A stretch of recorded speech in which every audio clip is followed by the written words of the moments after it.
This government meeting is brought to you by Eastworks and our local cable subscribers.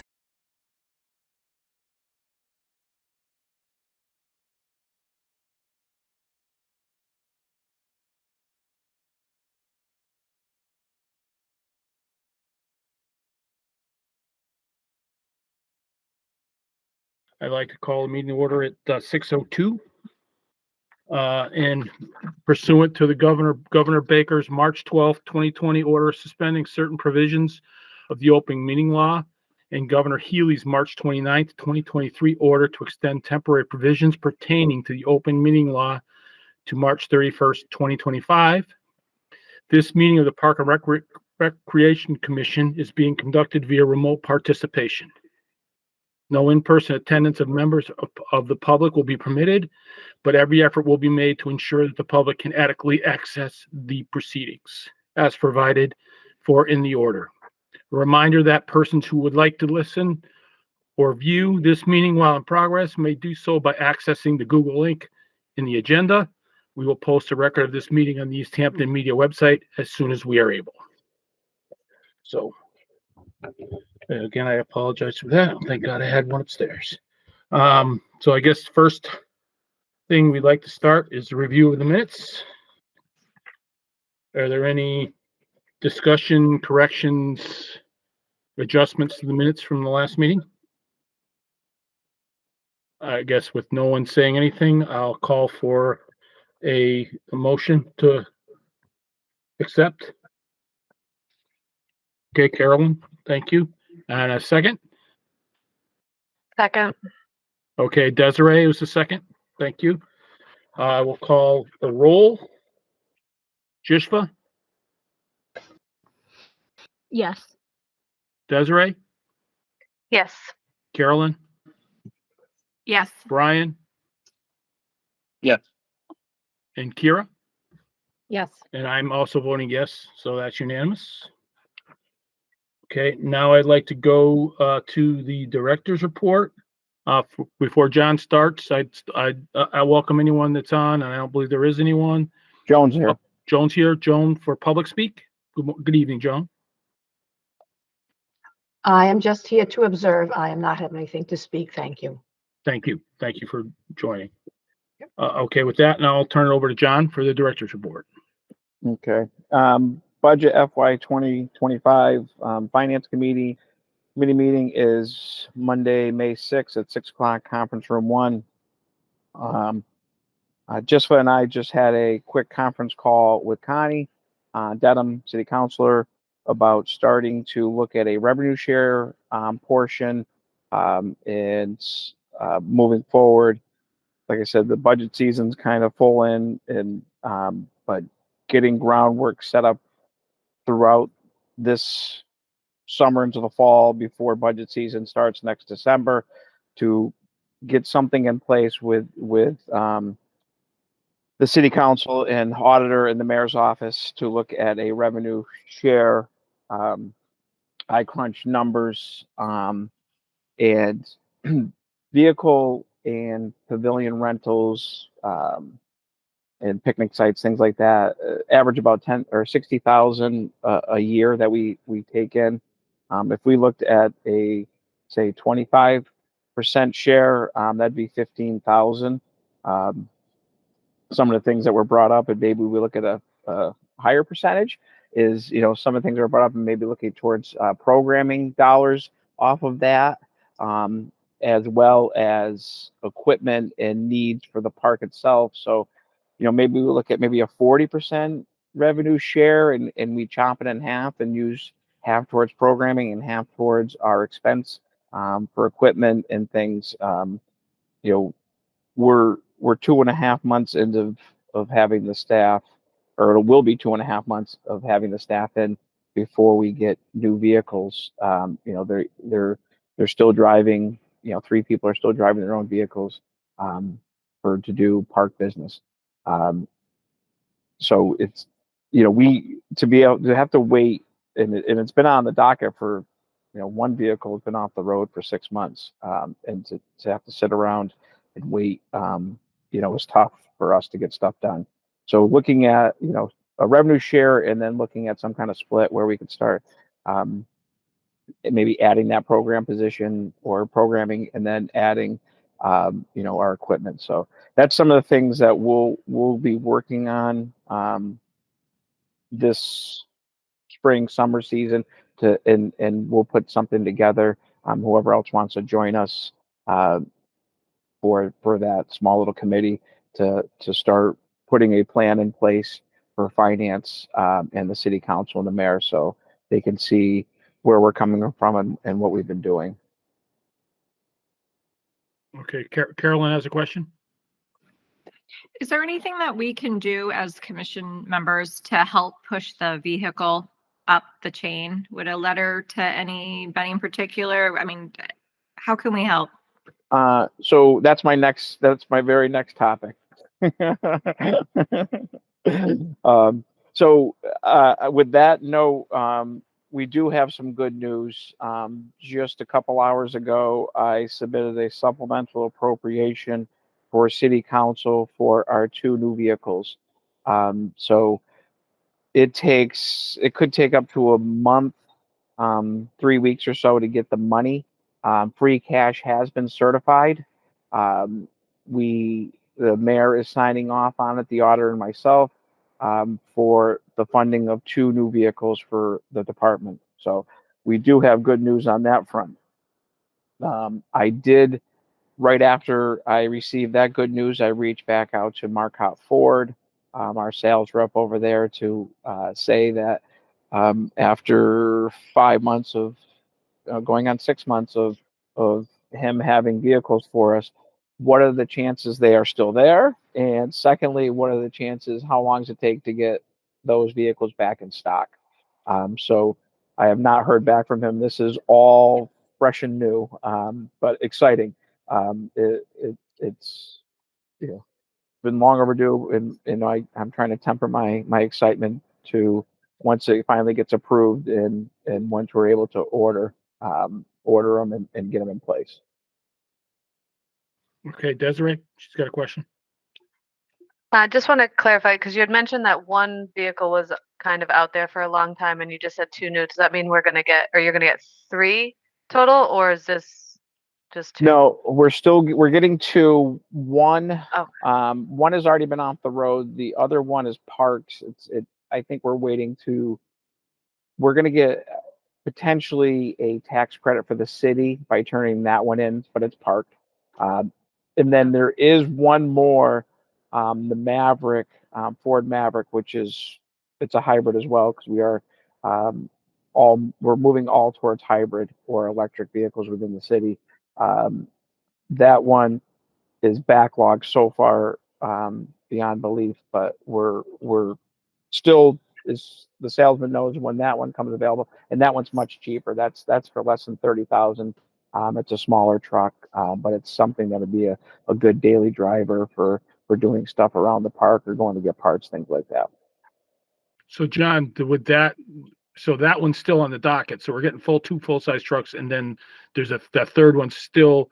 Would you have to go back and would we have to wait again, or is that money already been put aside for that? So during this whole process, if you go way back when we started this, we talked to the mayor about if she came up with 115,000, that other 28, we would be able to chew a big chunk of that off.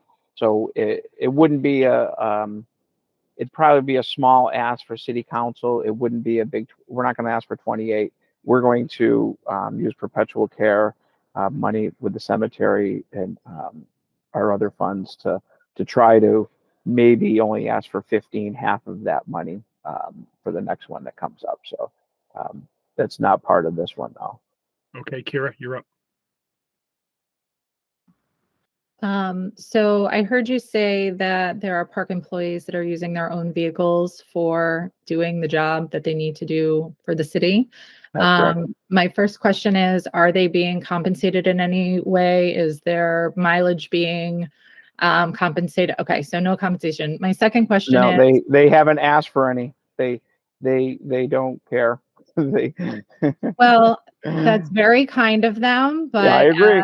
I feel very strongly that there should be some compensation for that. People should not have to use their own personal resources to do city work. I agree. Or, you know, as a city employee myself. And my second question is, I know that there are some city employees that have been talking about unionizing. Are the Parks Department employees, would they be part voted it of down. that? They voted it down. It was voted down. Yeah, Okay. they were offered to unionize, and they in the park maintenance department voted it down. Okay. Okay, Jisha?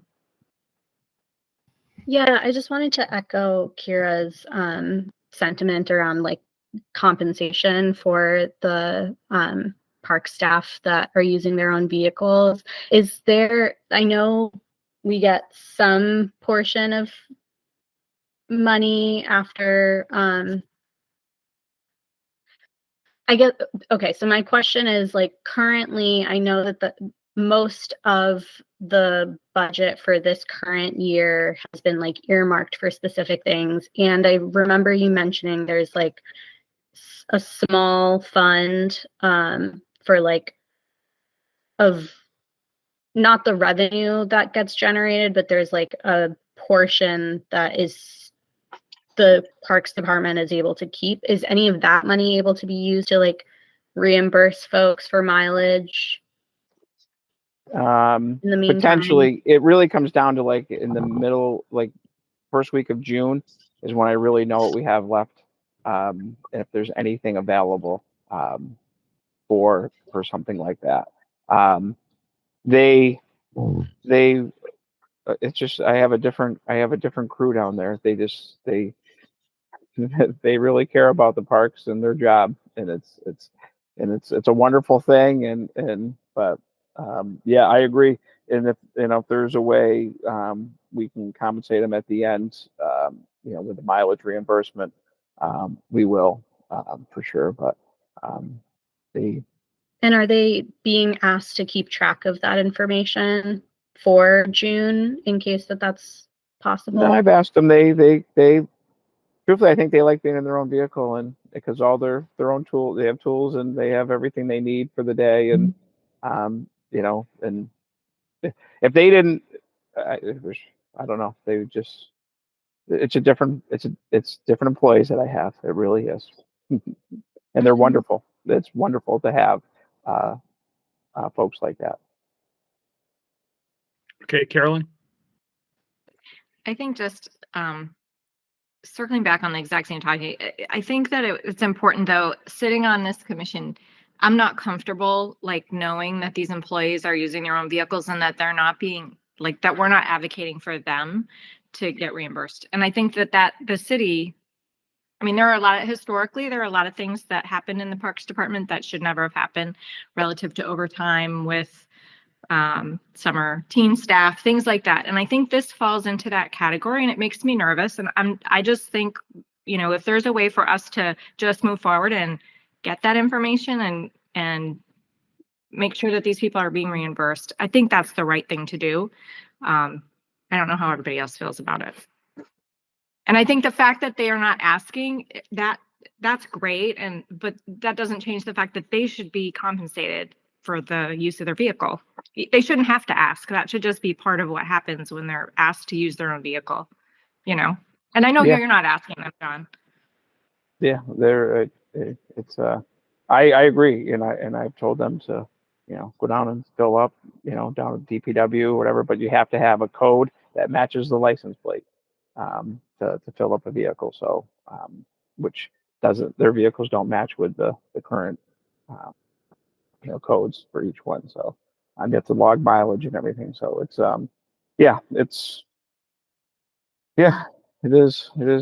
different. But like I said, I think, I will reach out to them and force them to track mileage and let them know that they're going to get paid for it. And I'll force them to take money.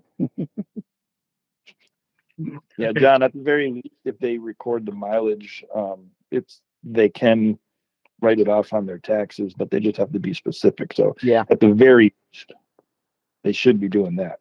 Yeah. All right, Kira? And then just kind of piggybacking on this, I think it's important too that it's not just about the people, it's the position. And so they might be fine not having that, but if you set that up as in the future that employees are expected to just use their own personal resources to fund city work, is also just like a dangerous path to go forward with. I told them to park their vehicles and not do anything with their vehicles.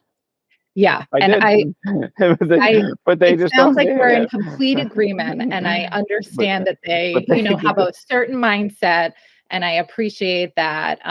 And clearly they know how valued they are, because I don't think if they didn't feel valued, they would never agree to, you know, or kind of put that forward. So Mhm.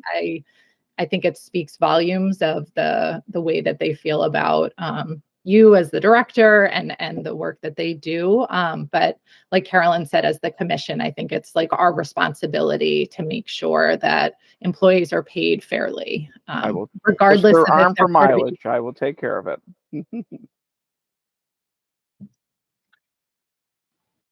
Any further discussion? Okay, John, you can move on. All right, policies and fees. Very busy season coming up for rentals. It's going to be another really busy year. Sam's been out sick for a week now, and I think I've taken in 10 or 12 this week alone. And we're looking forward to a good season. I think folks are really excited about the new pool opportunity too. So I think it's gonna be good. And we have opening day coming up on Saturday for Little League.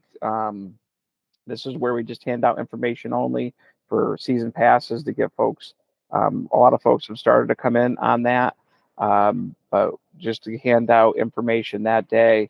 And if Sam's healthy enough, but I'm not sure she will be there on Saturday. If not, we'll just hand out information, and I will talk to JT about getting folks lined up for that. Okay, Jisho's got a question?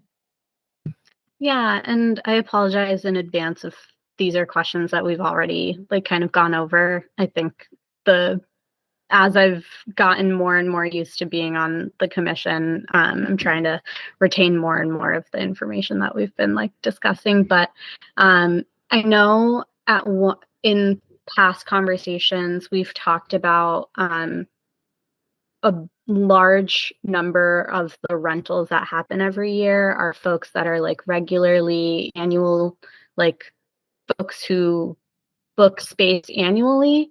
And I'm wondering, and just to clarify this piece around like passing things out, like if you could clarify what that is again for me. And then my second question is like, what beyond folks who are regularly renting space, like what are the avenues for like advertising that park space is like available for renting, like in the larger community? Yeah, just like what are those methods of like outreach currently? So for vehicles, so for Saturday, it's just handing out vehicle entrance fee information. So when they do start collecting, it eases up the burden on the gate where it's not lining up traffic all the way down Wilson Ave out into Union and Cottage. Okay, thanks for clarifying that part. And as far as picnic and pavilion rentals, we get them from all over. We get new ones, we get returning ones every year, we get corporate ones. It's as far as advertising, it's just a city website, Facebook, those means, a lot of, people call and it's a lot of traditional dates that get people look for, like right around graduation, like June, like almost every pavilion's booked in June, because that's that time of year. And then September and October, we get a lot of weddings, things like that. And July, August, family reunions, things like that. So it's almost like the same type of thing that happens each year that we kind of know what they're looking to do. There's a lot of church picnics and corporate events as well. So yeah, as far as getting the word out, I think we're a pretty busy facility. You know, as the guys would tell you. Okay, Kira? That's really helpful. Oh, I'm sorry, I didn't mean to cut you off. That's okay. I was just going to say, that's really helpful information to know. I think I would like really love to see if there are other ways that we can advertise it. It sounds like the parks facilities get pretty booked up, and I just want to make sure that like if there are any like available like maybe by like mid-June or something, if there are still like available rental dates or times, that we have some way as commission members to like spread the word about that, so that like we're like closing any revenue gaps we might potentially have at the end of the park season. I would love to be able to like, yeah, support that in happening. Okay, thank you. Kira, you're up. Yep. I had emailed Andy and John actually after our last meeting, asking about if we could get the information from last year or the last 2 years about kind of how many pavilion rentals we have each weekend and what percentage they were, actually used. And, they both were open to talking about that. I think we were supposed to have a meeting first to review the GZA report. And so I said at the meeting after that, so I think whenever we can have our next regular meeting, it would be helpful to have that information to do just what you said, Joshua, being able to look at, are there certain dates that aren't, typically filled up that we could help support getting that revenue in. Yeah, once, I'm not sure if it'll be for May or for the June one, because of what we got going on with camp and everything else. But and like I said, Sam's been out since last Wednesday, sick. So once she gets caught up at everything, so maybe it might be the June meeting for that type of information. But as far as getting information out of what we have available, certainly do that for the May meeting. But once again, we're looking at revenue opportunities that go directly to the city. We have, as part of the plan for getting a revenue share or some kind of percentage, it's got to start coming that way as well. Hey, John, the other thing I wonder if you guys could put together something now for starting to track this year. I'm sure digging back through is not going to be the easiest thing in the world. If there's no, Sam has all the information. She has it already. Okay. Yeah, she keeps track of, because for my grants that I do for like park grant and things, we keep track of where they come from for picnic sites, pavilion sites, how many we have, all that stuff. She keeps track of. So, I don't know if she did it for last year as of yet. I didn't need it for the park grant, but I know the previous 2 years. So she'll get it done for sure. And we look at, how many sites were sold and things like that. Okay, good. Any further discussion? Okay, thank you, John. All right, Carolyn. I'm sorry. And maybe you've already spoken to this, John, but I'm just wondering, since the budget of the park is larger than the revenue brought in, correct? Like the overall budget, the money that you get from the city is significant, but also the budget for the parks and the cemetery is bigger than that amount, correct?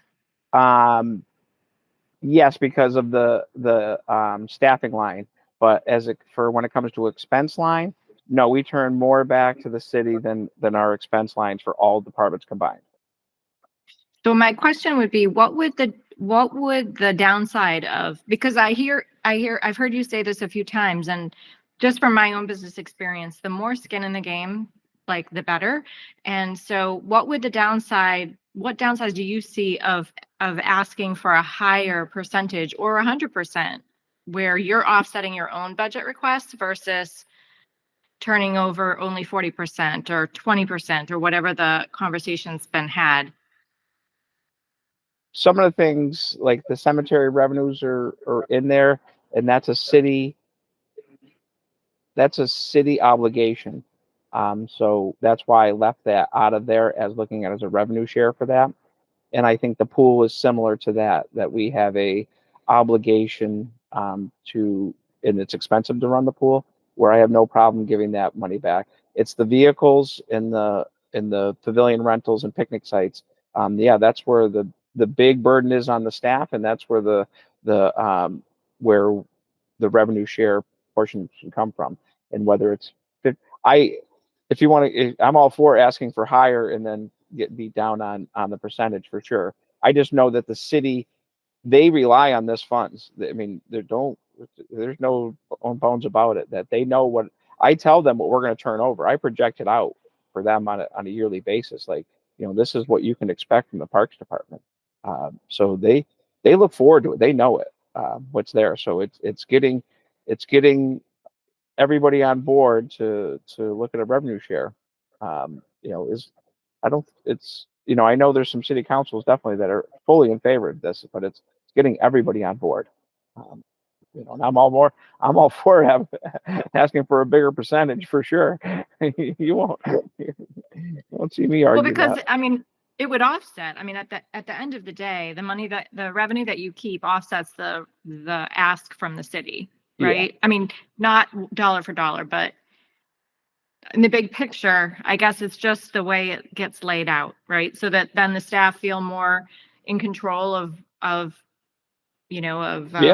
creating revenue, and that the revenue goes back into the park versus feeling sort of like you're being used almost. I kind of sense that that's the way it sometimes feels when you're just giving everything back and then begging for a truck.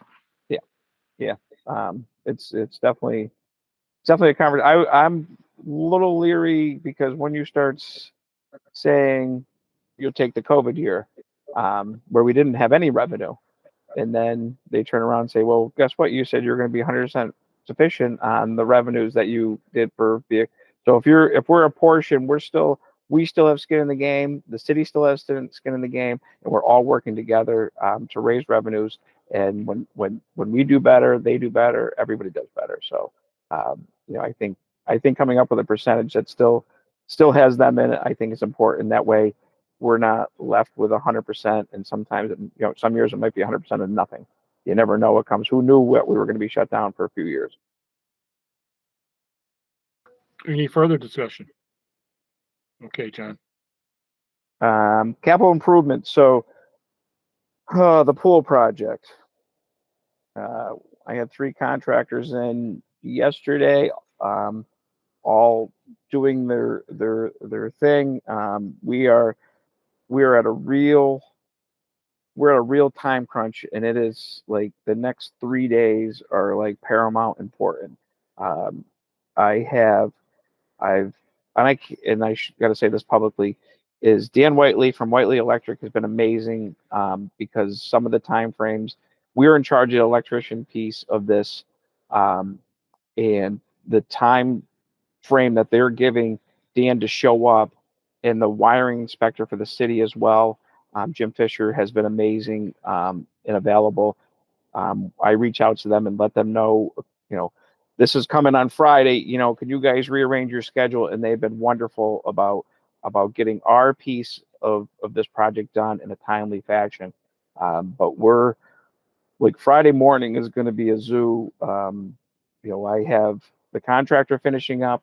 I have Dan doing his job, and then I need the wiring inspector in, and then they're pouring at noon on Friday. Like, it is like bang, bang, bang, lining up ducks in a row. And if anything goes bad, it's going to hurt the project overall. So with that, I just really want to make sure people know that how great it is for folks like that to help us get projects along and staying on time. The deck pour is scheduled for Monday, the 29th. The liner installation is scheduled for the following Monday, the 6th, and the walkway scheduled for May 10th. Things are going. You look at the pool now. If you go down there and you'd be like, you look in 2 weeks and it's be like, wow, like they've come, like we're at that point. If everything goes hopefully on schedule, in a couple of weeks, we're going to be looking good. But it's been a grind. I'm getting messages at 6 o'clock in the morning from the contractors. We got to meet. Things like that. But it's going to be worthwhile, and it's definitely we want to make sure we stay on track, and we're in good shape for having this open. So that's if you can come down into the park in a couple of weeks and see where they're at, you can kind of get a snapshot of how nice the pool area is going to be. And GMH Fence was another, is our other contractor for the fence. They've been really great to work with about being on site when we need them, in tight windows to get stuff done. So it's been good. What's the target date, John, to have that completed? June 1st are penalties. So that's why, they give me these tight timelines, and I'm trying to work with them to make sure that I don't want to see it. I want to see it done by June 1st for everybody's sake, for sure. So we're plugging along. That's it on capital for now. It literally is.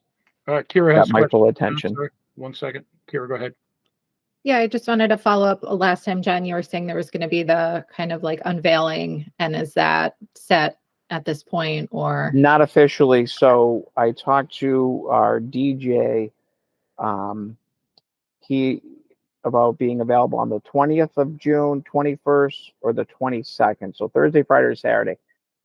I just got to think about how we want to do this.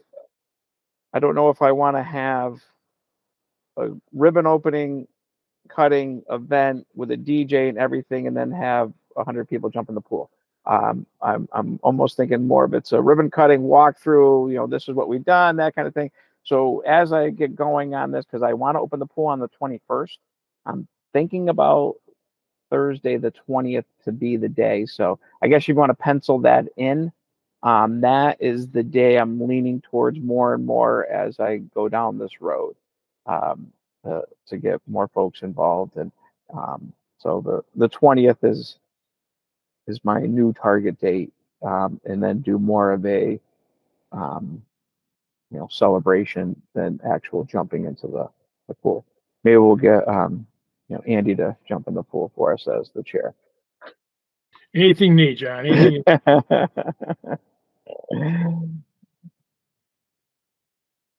All right, good with that programming. I'll leave the pickleball committee for the last part of this, but camp registration website, I talked about getting that platform up and running. Still a little bit of tweaking needs to be done, but we're looking at May 1st, next Wednesday at 9 a.m. camp registration opens. And we generally, within 1 week, sell out 75% of the camp in the first week. Those weeks that have a lot of activities, a lot of things that folks want to do, they go quick, and then we start a waiting list on that. So it's busy time for that. Wiffle ball.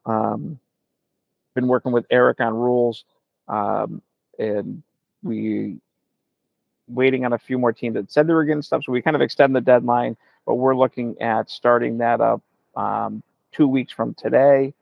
Arts in the Park schedule is 90% complete. One of our employees plays in the band, Jerry Brookman, and he is unbelievably amazing. But I've been talking with the Attorney General in the conflict of interest in the paperwork that has to be filed for an employee of the Parks Department to be a subcontractor for an event. So with the conflict of interest, there's a form I fill out, and then Jerry will have to get it from the state and fill it out as well. And then it gets presented to the commission, actually the chair of the commission. It's a disclosure form that says, yes, we have Jerry coming to play at Arts in the Park. So that's the final piece of our concert season. I think it's 6 concerts this year. a wide array of shows, and Sam worked hard on getting those together and staying within budget. Pool grand opening, that was on my topics. We just covered that. And pickleball committee. So this kind of goes with CPA projects next. But I'm as we're moving along with pickleball and getting 2 more courts built. One of the thoughts I had was forming a pickleball committee to serve as kind of a liaison for our department. There's a lot of courts around. There's a lot of courts that have different rules. There's what's best for us. And then as we get into construction, we look at designs for what works for us and what's affordable. And so tonight I wanted to present the forming of a pickleball committee, and then nominate a few folks for that committee, and I can give a quick background on each. Sarah Schmidt would be one of them. She's been kind of the lead person during the fundraising. She did not do the fundraising, but she's been their coordinator for their fundraising, which they raised. They currently have $29,996 that they raised, and Easthampton Savings Bank has a $5,000 letter of commitment to me but not a check yet. So they will have $35,000 towards this project raised. I thought it'd be here by now from Easthampton Savings, but we do have the commitment letter on that. Joe McCoy, former city council person, president, is the person solely responsible for pickleball in Easthampton. He was the champion to get 2 courts down at the park. Really worked hard, avid pickleball player, kind of on the higher end of pickleball, where Sarah is more of the recreational, and then our own Carolyn Anderson as the third person for that, as a good liaison from as an avid pickleballer herself, to be a liaison to this department and the pickleball community and committee as a whole. Where there's a Team Reach app that kind of connects pickleballers together.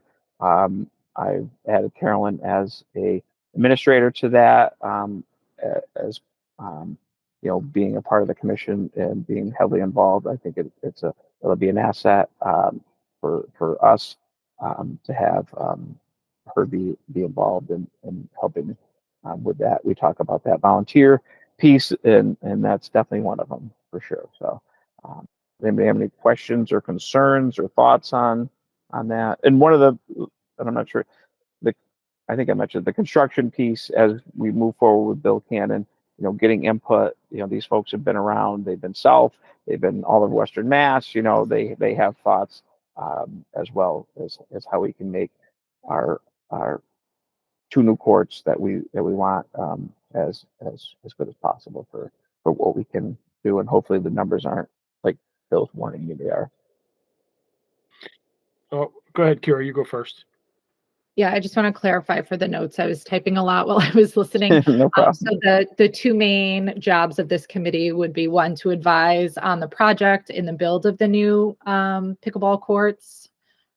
Is that correct? Yes. Yeah. Okay. So they'd help provide input with with their thoughts. They'll garner thoughts from the pickleball community locally and their own insight as well. Yep. And they would work with, I don't know, is the planning department part of that, or is it just a parks project? No, just parks products. Just okay. us.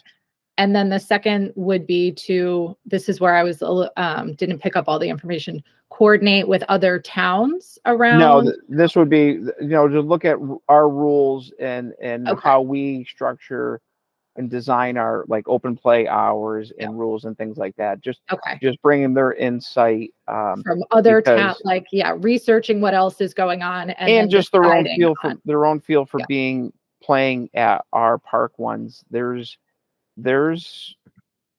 pickleball, and then there's competitive pickleball, there's recreational pickleball, and then there's people that just show up with a paddle and never played before that just want to enjoy the sport. So it is a full range. And so our department and Sam and myself, between emails and calls, will get 5 different perspectives about how rules and how things should be set up at the park pickleball courts. So now it's kind of like, okay, we'll start recording those conversations, those thoughts that people have, and I can go to the committee and say, okay, that's your thought, and here's 4 calls I've got regarding this thought, and we can kind of, in that way we're working with them, and trying to be reasonable and fair as possible to everyone that is using those courts. Okay, so it's not like an official subcommittee of No, just kind of the commission, 'cause it has liaison. other Yeah. members. Okay, Yep. so it's a liaison group. And and maybe Carolyn, this is a question for you, if you've been part of this like thought process, that you would elicit information from the community or say, these are the things we're looking at, and seeking out information from other community members so they could come to a meeting, or they could communicate, through John or, the park's email, that they would share that information through that venue, and then you would have discussions around that.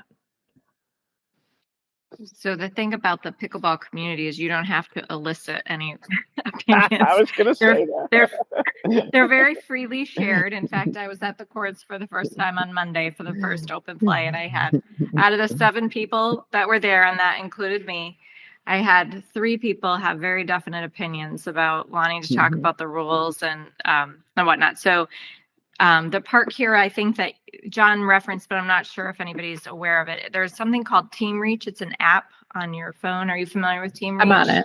Yeah. Oh, okay. Yeah. Yeah. So that tends to be a big information share for not only Easthampton pickleball, but there are channels, if you will, for all the different communities in the area. And so that becomes, I think it's a little tedious for John and for Sam to have to answer all those questions. Sure. And so I think that's part of the thought process as well, is just to have another boots on the ground. And I'm usually there 3 days a week anyway, to kind of be a communication and get the temperature of what's going on and observe what's actually going on versus what people say is going on. Well said. Did that answer the question? Yeah, I mean, and I do think, the pickleball community, those who are involved and invested in it have that kind of knowledge already and are able to kind of advocate. I'm thinking about just like broadening, especially to those who haven't played, but like now it's going to be even more exciting. There's going to be a construction project happening. So people might notice, oh, it's getting bigger, and just, thinking about communicating to invite others who might not already be connected. Yeah. Definitely. There's a big push within the pickleball community to get more people playing, to offer lessons, to do more as far as structured play. And as John had said, I think with 2 courts, that's really challenging for us as a community. A lot of the other communities in the surrounding areas have more courts, and they have a lot more programming. So I think future state right now, it's kind of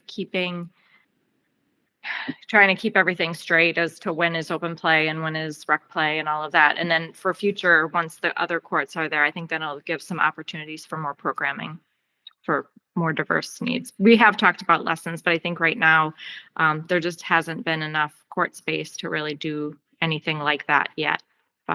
And there's also, in addition to the Team Reach, there's also, there's also a Facebook page, an Easthampton Pickleball Facebook page.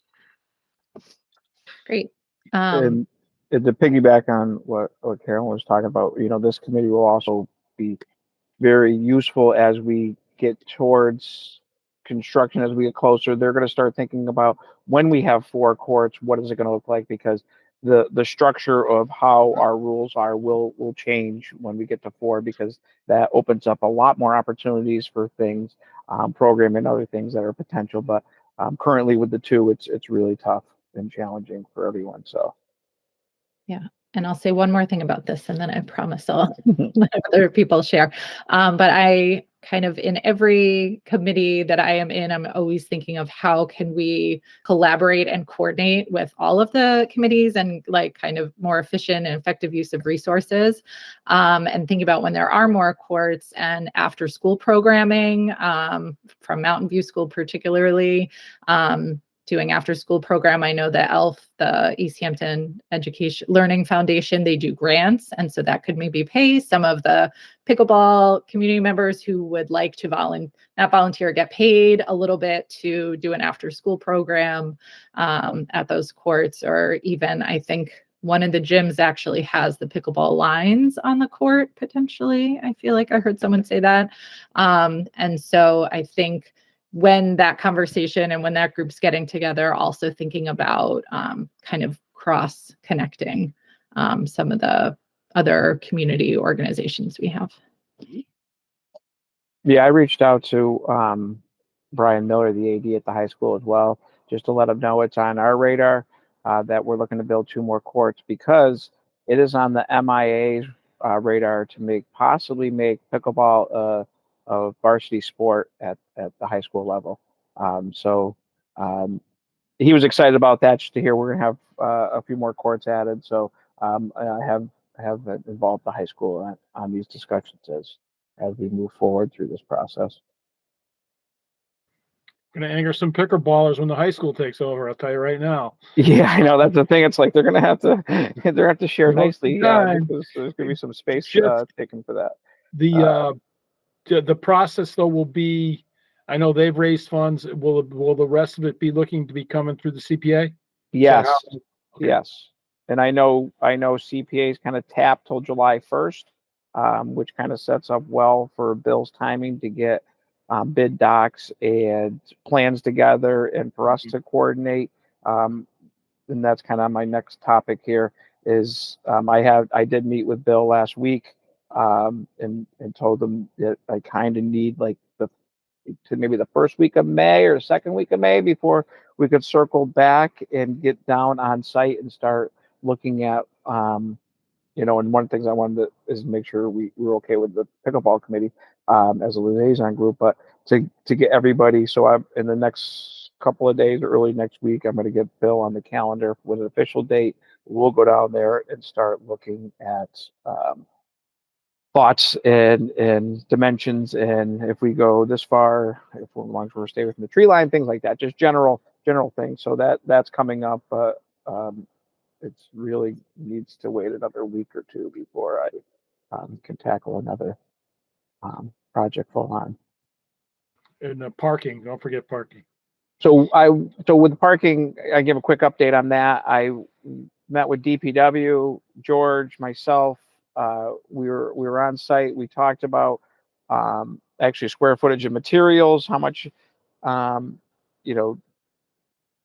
I don't want to speak for DPW because it was one of their employees and not as a leadership, but it's something they can definitely do. And it's something that if we are good with our timing with them, when it could take extra time or whatever, but when they have time, they can come in, clear down to where we want to be, and then start bringing materials in, spread it, and the crushed stone and all the things that we want. So we are still moving on that as well. And when I start getting better numbers on depths and quantities, I'll have an idea.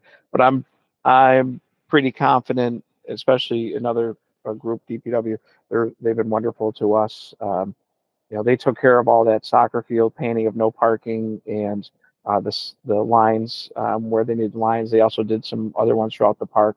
When they can help us, they're there to help us. So, I think we can get this done in-house for really reasonable. And yeah, we're still pushing forward on that as well to get that parking in that main section. All right, Desiree, you're up. Yeah, I definitely thank you for putting those the painting down. It looked wonderful when we went there for our opening day on Saturday to see it. I mean, I wish people would follow the rules and still not park in the area, but beggars can't be choosers. Yeah, as you know, as you know, when the police always say, as long as there's a sign there, we can enforce it. So it says no parking, and they can enforce it now. So that you can call up and say, that car's not supposed to be there. Tow them. And we have done that in the past on certain things. So, but Great. yeah, Just I'm wanted glad to that say thank you. you're welcome. And they the new picnic tables for that area were built by the staff as well and delivered yesterday on site. So Brian just sent a thank you for that as well. So exciting for the soccer area for sure. Any further discussion? All right, Johnny, you're up. Okay. Let's see. CPA. So that was the only thing I was going to bring up about that was meeting with Bill, getting the pickleball, keeping the momentum going on the pickleball courts. Bill Cannon worked with us on the price. He came down on that, and I want to thank Bill for that as well. He's always willing to work with us, being a community person that gives a lot back to the community. When I called him up and said, I need you to work with me a little bit. Times are real tight here. He's always supportive and willing to help out. So we're moving on that, and then we'll meet in the next couple of weeks, and I'll reach out to the committee on that. Park facilities, a lot of damage from trees, branches. Just it's amazing how many truckloads the staff takes out of the park. Seems like it's never ending. And when we opened up bathrooms, we had bathroom 3 and bathroom 2 had major damage. Bathroom 3 urinal was cracked, and it's so old that it didn't even have a name on it anymore or where you could find parts. So they're working to get a new one installed there. And then bathroom 2, the hot water heater for that building blew during the winter time as well. So the even when you close them up properly, some of the stuff's so old it just goes. Bathrooms are open to the public. They're just not at the level of services quite yet that we want to offer. So they're ordering parts, working hard, trying to get things squared away with that. Hey, John. Yeah. There's a looked like somebody built a lean-to at the park on Strong and Park Street, or Strong and Plain. You guys might want to take a look.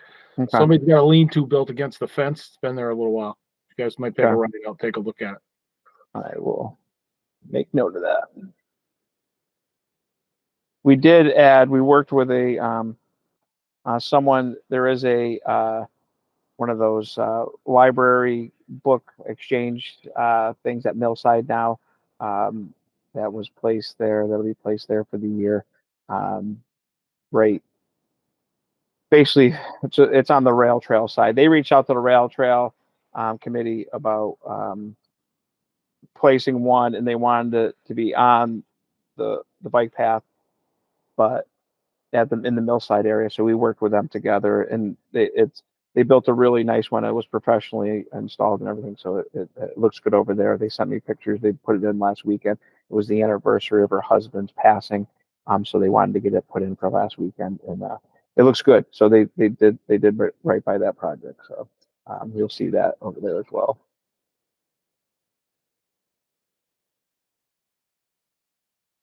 The only thing left I have is I was able to secure for next Wednesday at 6:15, conference room 1 on the first floor of City Hall for if and when the GZA report comes out.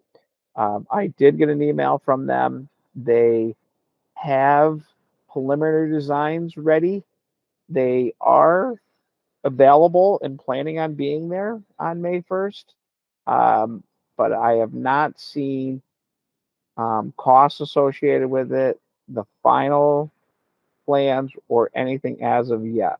And I've been going back and forth, and I was back and forth with them again on Monday, letting them know that this is really needed, and and we're really looking forward to May 1st to get this information out. So 6:15 next Wednesday, the 1st. I will send out an agenda tomorrow when I get I got the room secured tonight. They finally got back to me. DPW is in there before us. They're in there at 5 o'clock, and they said they would be out by 6 unless something major happens in the city. So that's why I made it 6:15 to give it a little 15-minute buffer. They said they're generally done at 6 o'clock, no problem. So I got confirmation from city clerk's office that we do have the room now. I will send it out an agenda. I was hoping to send out an agenda with the GZA report, so it's out for the public and everybody. But right now I can't do that because I don't have it. So, and the agenda is due tomorrow. So what I might just have to do is send the agenda in tomorrow with the topic, and then if it does come in like over the weekend or whatever, get it out to everybody, and then I can send it to the city clerk's office, and they can amend the agenda by adding that piece as well. So they do have the ability to do that. So, but we are on the docket for that night. Joshua, did you have a question? Yeah, go ahead. Good. You answered my question, John. Thanks. That's it for me. I got everything I think on my end covered. Any further discussion? Oh, Kira, you up? Go ahead. No discussion, but just the next regular meeting date, is that going to be the 3rd Wednesday in May? Do you know? Yeah, that was actually on my list. Do you since we're meeting already on the 1st, do you want to meet on the 22nd or the 15th? Doesn't really matter to me. I guess I'll leave it up to the committee. You guys have any thoughts? I mean, we're going to probably on that meeting, just to put it in perspective, there's going to be probably discussion. It's going to predominantly be discussions regarding the skate park and the dog park. So I don't know if you want to have an extra week to kind of digest what we're going to be told on the 1st, or whether you want to get right to it on the 15th. I'm good either way. Do you want to wait till the 1st, next week's meeting and see what the thoughts are? I'm available. I'm available both nights. Doesn't matter to me either one. Do you guys want to set it up next week? It's fine with me too. Go ahead, Carolyn. You're good. Yeah. Yes. My son is defending his thesis. I'm going to be out of town on the 21st. So if the rest of the committee is agreeable to doing it the 15th, I'd like to participate if I can, but I would not be able to do it on the 21st. Well, I think I'm good the 15th. I don't know that would be an issue for. Is everyone okay with the 15th? I mean, that would be our normal. I got some thumbs up. So I guess the 15th it is. Sorry. Go ahead, just go ahead. I just want to clarify, is the 15th a full city council meeting day? Yeah. Yeah. Can we do the 22nd so at least some of city council members can come to that meeting? I think that this is probably a citywide conversation that folks might want to have and part of. And I know that I think there's a longer conversation that I would personally like to have around like potentially not holding our meetings on the same Wednesdays as like city council meetings. Just because I think that like if in addition to what Kira had mentioned earlier of like wanting to have more connection and collaboration with like other commissions and subcommittees in the city, I think like having more opportunity or like creating more ease for city council members to like be able to come and support us or like engage with us, I think would also like do us good in the long run too. But that's again like a long-term conversation. I don't necessarily. Do you want to push it to do you want to try the 29th? I think the 29th could also be a city council. I'm sorry, there's too many people. You lost me. The 22nd, I'm sorry. I looked at my calendar quickly and I thought someone said 21st, which is a Tuesday. So the Wednesday of that week would work fine for me. The 22nd, if that's the day that we're looking at. Okay, Okay. everybody good with it? Back We're in. all good with the 22nd? On the 22nd. Trish, was that okay with you? Is the 22nd sound better? Yeah. 22nd would be better than Yeah. the 15th or the 29th. Thanks. And now for part of your other question is, are you saying in general that we should maybe look at pushing the meeting out an extra week? No, allow I was just thinking if it's possible for us to have some conversation and at a future meeting about like moving to a different day of the week rather than like pushing it to a different Wednesday of the month. Okay. We can do that. We can put it on the agenda. Absolutely. Yeah. Thanks. Anybody else? Any further discussion? All right. I just have a clarifying question. Our next regular meeting is going to be the 22nd, but it looks like the focus of the agenda is just going to be input and discussion around the GZA report and where to go next with the skate park and the dog park based on that information. I'm kind of looking at it that way. John, what do you think? I'm good, whatever. You know, I'll be needing everything else. So where we go with that is fine with me. Okay. Right. Just wanted to clarify for the notes.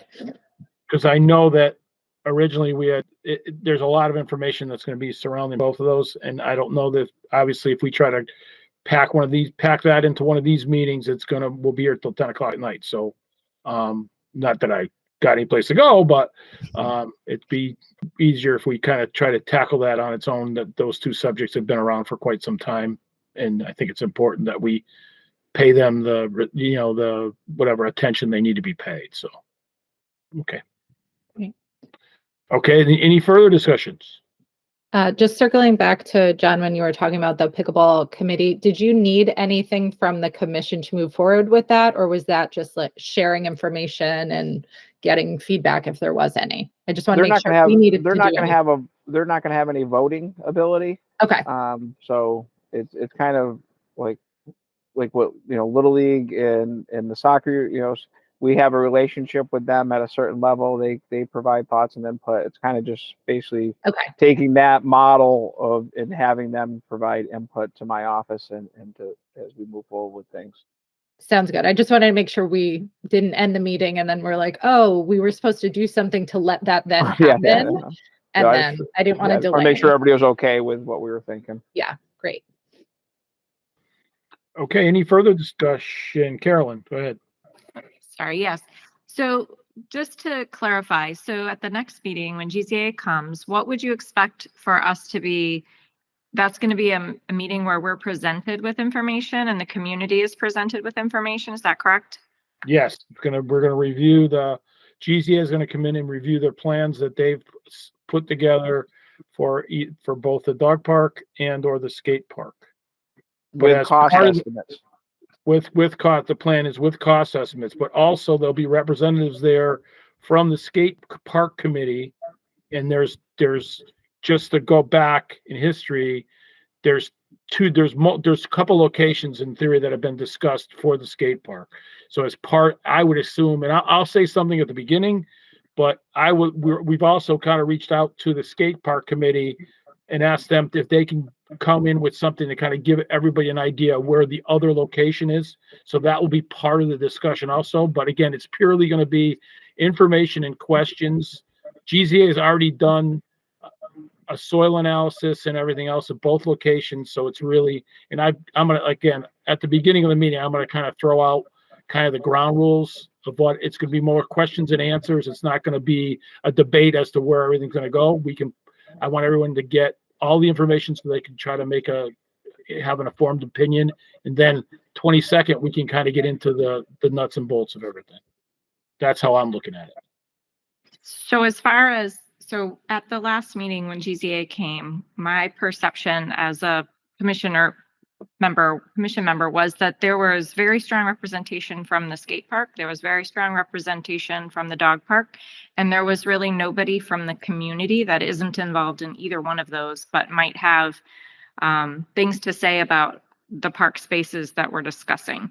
So at what point and at what meeting would you think it would be relevant to invite the public to come and learn more and to have conversations? Well, personally, if people are that interested, I would suggest they come to both meetings because basically the information is going to be put forward at the May 1st meeting, and then again, discussion, yay or nay or whatever, will happen at the 22nd. So, I mean, every meeting we have is available to the public. But as I will tell you, I know I've said it before, and you'll probably get tired of hearing me say this. In general, when it comes to whether someone likes a project or doesn't like a project, typically the only people that show up at the meetings are the people that really are for it. I mean, there's very rarely is there anything you have two different groups on either side. So just so you got something. Yeah, just to clarify, the meeting on the 22nd will also be in person, and because we just decided that date today, we'll be waiting on hearing what space that meeting will be in, right? Yeah, I guess we can discuss whether we want to do it in person or if we do it in person in the same location, John, we would be able in theory to telecast it so people could phone in also, right? That might be the best option to get as much input from anyone, because obviously if people can't make it, they can phone in or Zoom Right. in. So, Or try to get city council chambers that evening. Mm-hmm. or whatever. But I'm saying I agree. Yeah, it would be in person for us or phone in, whatever. But yeah, I would prefer it that way. That way people can not have to leave their houses and do whatever. They can be able to pay attention to the meeting. So, Mm-hmm. okay, Carolyn, you're up. How many people can fit in conference room 1? Oh, that's a good question. Probably 15 or 30? 20. Is it 30? No, it's a 30 because they have seats on the outside too as well. Yeah, say about people 30. bigger than I think.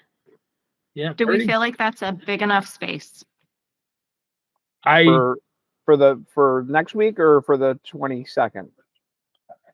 For next week. Well, assuming that we're For gonna next try week, to I get think it's some just going to be community members. It's just unless it gets really out there, it's just going to be for the next week. I think is more just an informational for the folks of Dog Park and Skate Park, and they generally bring their core group, and I'll talk to Eddie to relay that this is, informational, GZA presenting the plans. There's no this is better than any spot that compared to another spot or anything like that. There's not going to be a debate about locations. It's just a general information session. And then after next Wednesday, we can talk about space, what would be best, how many folks, because he'd have a general sense. I know Joan's been the same way. She kind of has a core group as the president of the dog park, Friends of Dog Park, that she gets her core group and how many that might be as well. So, Joan, you got something, kid? I just want to thank John. Yes, he's right. I have a core group, and I will share all this information with my board and with my members so they know what's going on. Thank you.